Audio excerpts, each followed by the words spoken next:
এরপরে প্রশ্ন হলো, সিগারেট খেলে 40 দিন নামাজ রোজা কবুল হয় না, এটা কি হাদিস দ্বারা প্রমাণিত?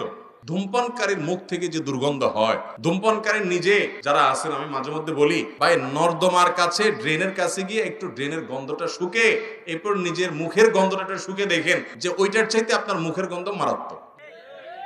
আমি একবার ঢাকার এক হাসপাতালে মসজিদের পাশে সালাত আদায় করতে দাঁড়াইছি, আমার পাশে একজন দাঁড়াইছে, তার শরীর থেকে যেই গন্ধ, আমি চিন্তা করলাম এই লোকটাকে কিছু একটা বলা দরকার, কিন্তু বললে মাইদ্যেরও খাওয়ার ভয় আছে।